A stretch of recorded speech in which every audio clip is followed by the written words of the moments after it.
মানুষের মধ্যে যেমন নম্রতা ভদ্রতা আছে, প্রত্যেকটা কাজে যেমন নম্রতা ভদ্রতা আছে, প্রত্যেক নামাজের মধ্যে কি আছে? নম্রতা এবং ভদ্রতা আছে। নম্রতা আর ভদ্রতা ছাড়া নামাজ পড়লে সে নামাজের পরিশুদ্ধ হয় না, আগেও না, এখনো না, কিয়ামত পর্যন্ত। এই জন্য নামাজ হবে স্থিরভাবে। নামাজ কি? নামাজ স্থিরভাবে দাঁড়ায় নামাজ আদায় করতে হবে। নামাজে দাঁড়ায় আপনি নিচে ঠিক লাগাতে পারবেন না। নামাজে দাঁড়াইছেন, তেল বন্ধ হয়ে গেছে, নামাজ কেন বন্ধ হয়ে নামাজের সুযোগ আছে? আছে। নামাজের মধ্যে মশা বসে তাপ খাওয়া দিলেন, সুযোগ আছে। নামাজে দাঁড়াইলেন, নামাজে দাঁড়াইলেন,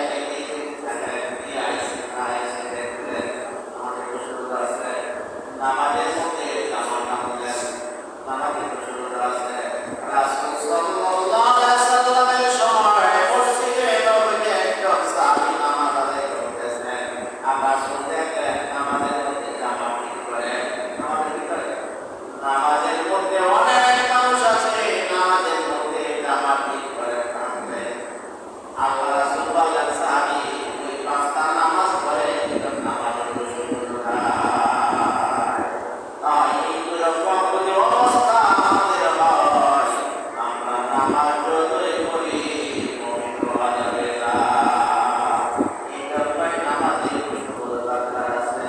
আল্লাহ তাআলা এই জন্যই বলছেন, আল্লাযীনা ফি সালাতিহিম খাশিউন। মুমিনের এক নাম্বার গুণ হয়েছে যারা নামাজের মধ্যে সুযোগ থাকবে। নম্রতা, ভদ্রতা। আপনি নামাজ, আপনি যে কোনো নামাজ পড়েন, ফরজ নামাজ যদি পড়েন সেখানে ভদ্রতা থাকতে হবে। সুন্নত নামাজ পড়লেও সেখানে নম্রতা ভদ্রতার সাথে নামাজ আদায় করতে হবে।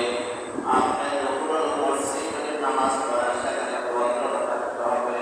আপনি তাড়াতাড়ি দুই রাকাত নামাজ পড়েন, নামাজে ভদ্রতা নাই, কিছু নাই, আপনি যে নামাজ পড়েন ওই নামাজ আল্লাহ গ্রহণ করে নেবে না।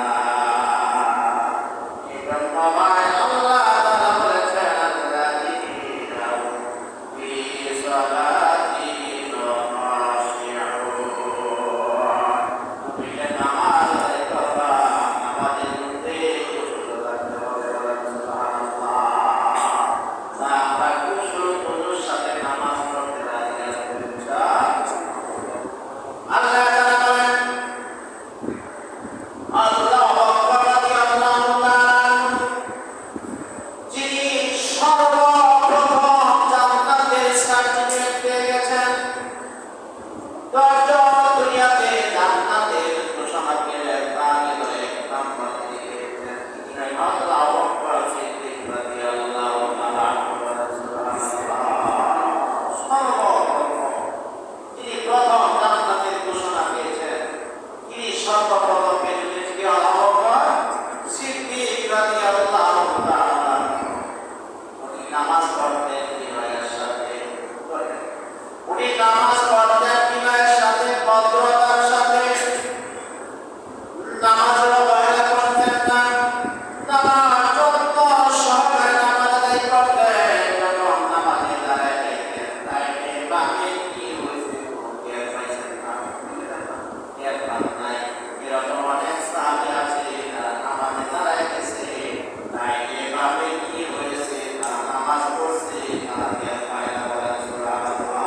এটা হলো মুমিনের এক নম্বর গুণ।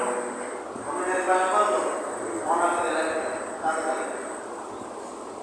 আবার আল্লাহ তাআলা বলেন, ওয়াল্লাযীনা হুম আনিল লাগুবি মুরিদুন। মুমিনের দুই নম্বর গুণ থাকলে তারা অনার্থক কথা বলবে না। অনার্থক কথা বলবে, বেশি কথা বলবে। মুমিনের দুই নম্বর গুণ থাকবে, তারা চুপ থাকবে, পরিচয়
তোমরা দিয়া দিবে আমি আল্লাহ তাআলা তোমাদেরকে পরিপূর্ণ মুমিন করে দেব। সুবহানাল্লাহ। পরিপূর্ণ মুমিন হবেন যে পর্যন্ত যাকাত দিয়ে আদায় করবেন আপনি পরিপূর্ণ মুমিন হয়ে যাবেন। والذين هم لفروجهم حافظون। মুমিনের আরেকটা গুণ থাকলে তারা লজ্জাস্থান হেফাজত করবে। লজ্জাস্থান হেফাজত করবে। যারা লজ্জাস্থান হেফাজত করে না তারা কখনো মুমিন হতে পারবে না। এই লজ্জাস্থান হেফাজত করা ইদানিং আমরা যতটুকু আমরা দেখতেছি অনেকে ওই কাজটা ভাবতেছে কি করতেছে, কাজ ভাবতেছে, ভাষা কাজ সমাজে ভাবতেছে। বিশ্বাস করলে করেন, না করলে না করতে পারেন। দেখবেন যত মোবাইল আছে এখানে ভাষা কাজ আছে, ঠিক আছে, ব্যবহারটা নারী আছে, কি করবেন? এই জন্য আল্লাহ তাআলা বলেন তোমাদের লজ্জাস্থান তুমি হেফাজত করো। অর্থাৎ অন্য লজ্জাস্থান আপনি দেখতে পারবেন না, আপনার কাউকে দেখাতে পারবেন না। এটার নাম লজ্জাস্থান হেফাজত করা। ইদানিং কিন্তু এই সংখ্যাটা অনেক বেড়ে গেছে। ছোট ছোট বাচ্চাদের হাতে কিন্তু মোবাইল আর মোবাইল গেম খেলার মতো আছে। একদিন এমন হয়ে দাঁড়াবে 10 বছর পরে মনে করবে ভাষা বলতে কিছু থাকবে না। এমন তারা ভাবছে সন্তান মোবাইল না দিলে ভাত খায় না, আছে না? মোবাইল হাতে না দিলে ভাত খায় না, ডাকলে আসেন না। আসুন, আপনাকে একটা সন্তানের হাতে মোবাইল দিলেন, আপনার সন্তানের জীবনটা শেষ করে দিলেন। সন্তানের হাতে মোবাইল দিলেন, সন্তানের দিনটা নষ্ট করে দিলেন। আপনি যে সন্তান মোবাইল ছাড়া খায় না, দরকার নাই, যখন ক্ষুধা লাগবে এমনি যাবে, আপনি দিবেন না সন্তানকে ভালো হওয়ার জন্য। সন্তান ভালো হয় যত চিল্লাচিল্লি করো, যত কান্নাকাটি করো, সন্তান মোবাইল হাতে দিবেন না। যখন মোবাইলটা দিবেন তখন দেখেন এই সন্তানের ব্রেইনও শেষ আর সামাজিক যা আছে সব সর্বনাশ হয়ে যাবে। সে কখনো স্বাধীনতার ভিতরে আসতে পারবে না। এটা খেয়াল করবেন। আল্লাহ তাআলা বলেন লাযীনা হুম লিফুরুজিহিম হাফিজুন ইল্লা আলা আযওয়াজিহিম আও মা মালাকাত আইমানুহুম। লজ্জাস্থান স্বামী স্ত্রী ছাড়া আমরা মানে এটা বোঝায় না। আল্লাহ পাক করে বর্ণনা করে তারা কাপড়ের লজ্জাস্থানকে আল্লাহ হেফাজত করেন। আমি আল্লাহ তাআলা বলেন ওয়াল্লাযীনা হুম লিআমানাতিহিম ওয়া আহদিহিম রাউন। যারা মুমিন হবে তারা আমানতদার হবে। তারা মুমিন তারা কি আমানতদার হবে। যার কাছে আমানতদারি নাই সে কখনো মুমিন হতে পারবে না। যার কাছে আমানতদারি নাই সে কখনো মুমিন হতে পারবে না। এবং আমানতটা শুধু টাকা পয়সা, আমানত শুধু টাকা পয়সা না। এই আমানতের ব্যাখ্যা আল্লাহ কোরআনে অনেক ব্যাখ্যা করেছেন। মুফাসসিরগণ অনেক আমানতের ব্যাখ্যা করেছেন। মুহাদ্দিসগণ আমানতের অনেক ব্যাখ্যা করেছেন। কিন্তু সব কিছু বলা যাবে না।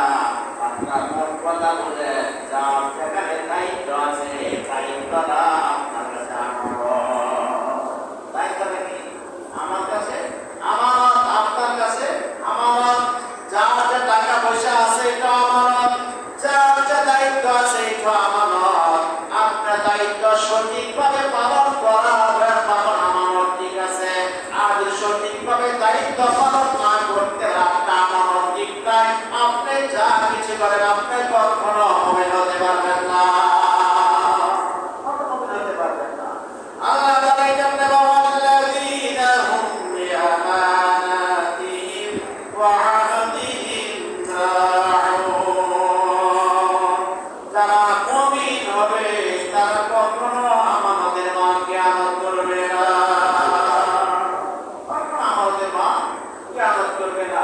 একজন বলছে ভাই আপনার কাছে কথাটা বললাম কথাটা কারোর কাছে বললেন না। 2 দিন পরে আরেকজনের কাছে আপনি বললেন, ভাইয়া তোকে একটা কথা বলছে, বলতে নিষেধ করছে, আপনি একটু শুনায় রাখেন। আমাদের মধ্যে কিয়ামত করবে, আপনার কাছে আমানত চাই বলছে। আর আপনি আরেকজনকে বললেন, ভাই আমাকে একটা কথা বলছে, এই কথাটা আপনার কাছে বলে আর কার কাছে বলার দরকার নাই, আপনার কাছে বলে না। এই যে আমাদের মাঠ কিয়ামত, যতই নামাজ পড়া আর যতই ইবাদত করার মনে হতে পারবে না।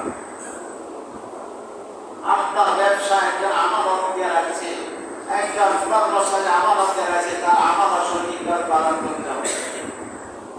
যার যেখানে ক্ষমতা, মনে দরকার সেখানে আমানতদার, যেখানে আমানতদার আছে সেখানে আমানতগুলো সঠিকভাবে পালন করতে হবে। আর যদি আমরা আমানতগুলো সঠিকভাবে পালন না করতে পারি, আমরা মনে হতে পারবো না। আমাদের রাষ্ট্রটা একজনের কাছে আমানত আছে, কি আছে একজনের কাছে? আমানতদারি একজনের কাছে আমানত আছে।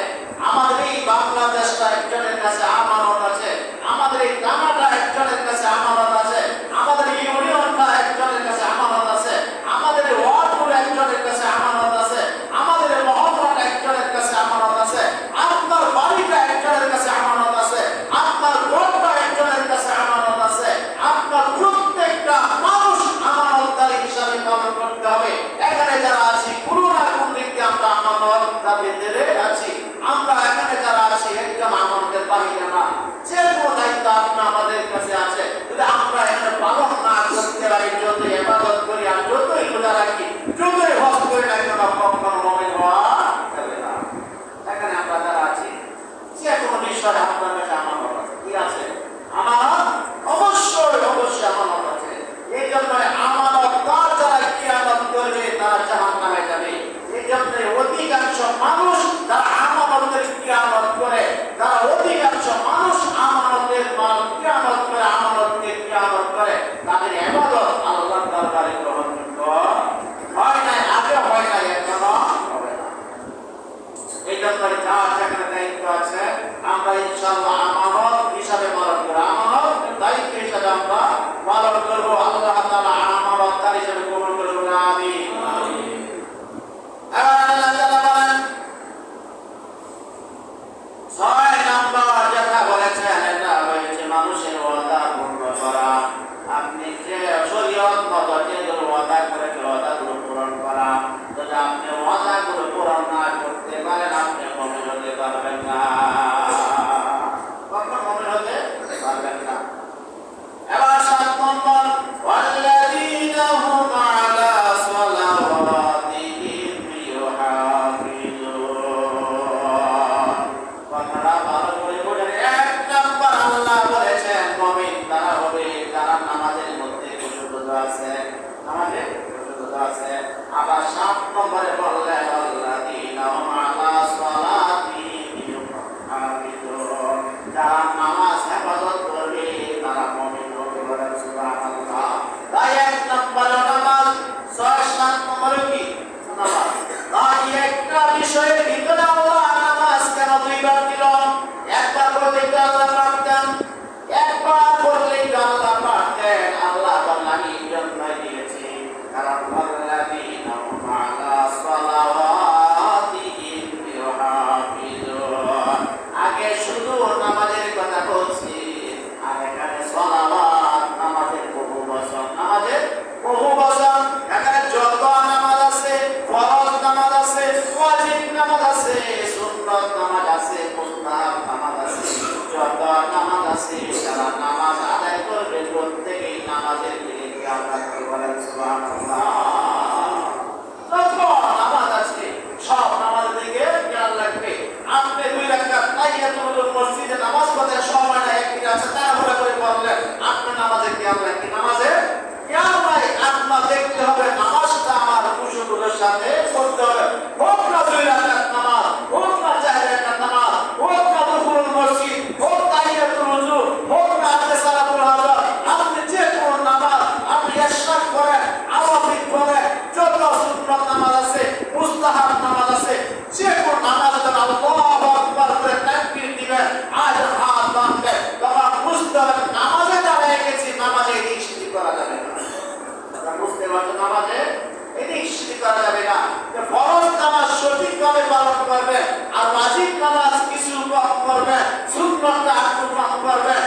নফলটা অতিক্রম করবে, যখন নামাজে দাঁড়ায় যাবে আপনি নামাজে পার্থক্য করতে পারবেন না। আল্লাহ তাআলা এই জন্য 7 নম্বর রয়েছে সালাওয়াতিহি ইউহাফিজু, যত নামাজ আছে সব নামাজের দিকে তুমি খেয়াল রাখবে, ইবাদত সব নামাজের দিকে খেয়াল রাখবে। আপনি মসজিদে নামাজ পড়লেন খুশুখুজুর সাথে, ঘরে যখন নামাজ পড়লেন সেখানে খুশুখুজু নাই, নামাজের খেয়াল আছে? আছে? নাই। সময় নাই, তাড়াতাড়ি করে পড়লেন, নামাজের কোনো খুশুখুজু নাই, নামাজের খুশুখুজু নাই। এই জন্যই নামাজ বিরাট দিকে, নামাজের কথা আল্লাহ প্রথম বলেছে, আর নামাজে খেয়াল করার জন্য আল্লাহ লাস্টের কথা বলেছে।